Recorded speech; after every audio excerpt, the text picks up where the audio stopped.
good and evil of drones. Welcome to Mark and Pete. Here's a thought. Drones are things with mechanical wings, and they can fly to deliver shopping.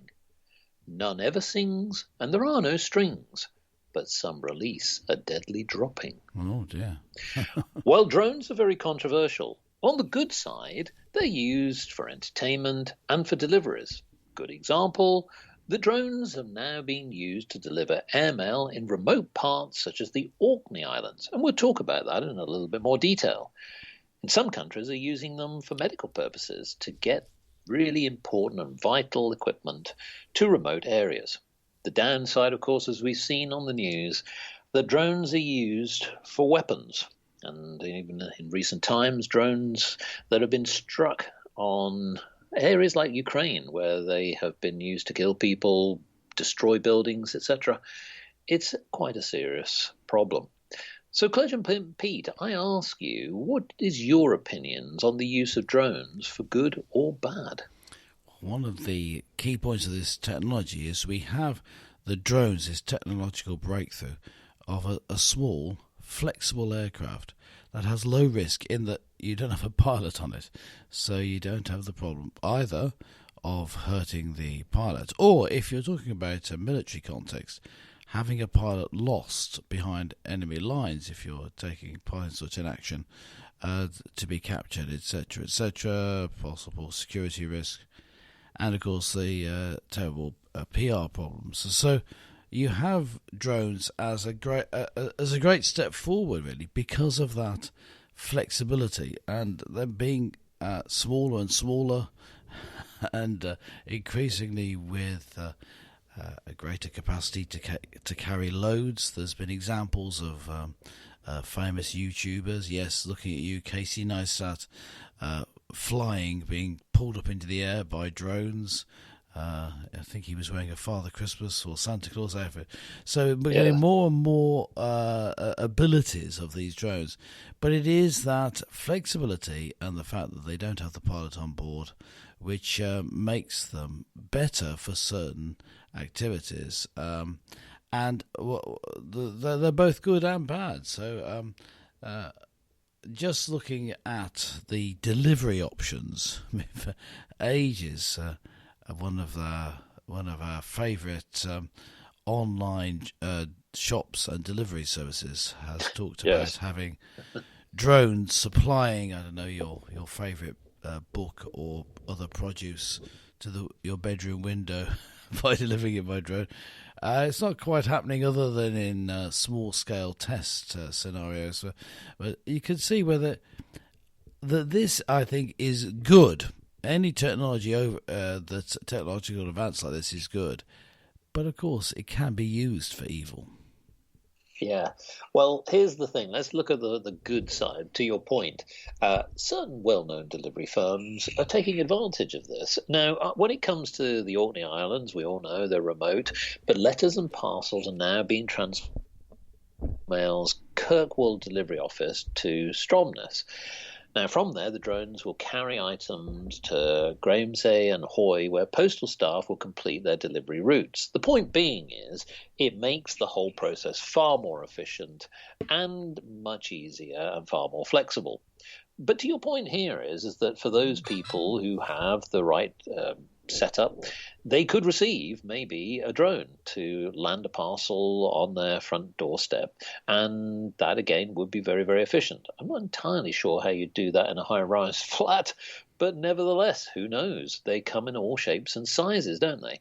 In fact, to the point where they're used in entertainment for spectacular light displays and many other things, and they're very entertaining.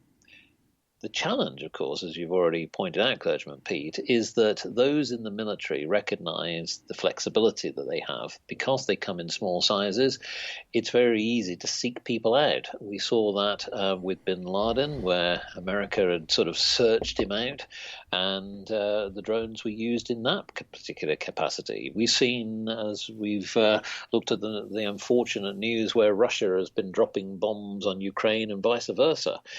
You know, this is where, again, it becomes serious, because a drone can and I think technologically be almost any size. So Yes, the yes, nature of a yeah. bomb could be very, very serious. And here's the thing as well: the range is quite lengthy. They Mm. can actually Getting better, travel getting up better. to several miles, I believe. Getting better. And the anonymity is a problem, of course. I mean, famously, Yes.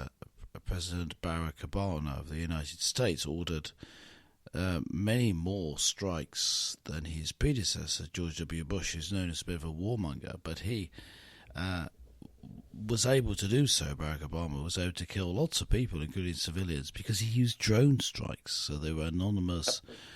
He didn't admit to having done it necessarily, and so it creates that problem of lack of accountability.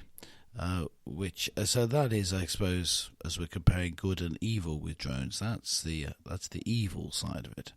But Well, here's a good yes, go side, ahead. though. I mean, is it possible that we could get to a situation where, with a lot of testing, and I know that you would certainly volunteer, is the idea that they could actually be a form of transport, meaning that you could actually order your little drone, take you to the shops, or Yeah, maybe yeah, go on your holiday that's in a certainly drone. that's certainly a possibility. Yes, there's no reason why that couldn't be the case. I mean, remember, a drone doesn't necessarily. It could be automatic, like an automatic car, but that's not really Yes, what you're talking about. You're just talking about lack of pilot. The yes. pilot could be just somewhere else. There could be an actual human Well, the pilot. So, pilot could be a computer. or it could be a computer. But I'm just saying it could Yeah, be human. The technology doesn't necessitate one or the other. But yeah, I think the fact that the pilot isn't there, increases the payload for you. You haven't got to have yeah, to just one human rather than you and the pilot. yeah, Of course, the anonymity has another issue, and that is spying. As drones get smaller and yes. smaller, you're able to spy more effectively on people. They can be virtually invisible. There is a noise, and there's example. I saw an example of one of the people who started some recent forest fires being caught by a drone, and he threw a rock at it, trying to get the drone. So he spotted the drone.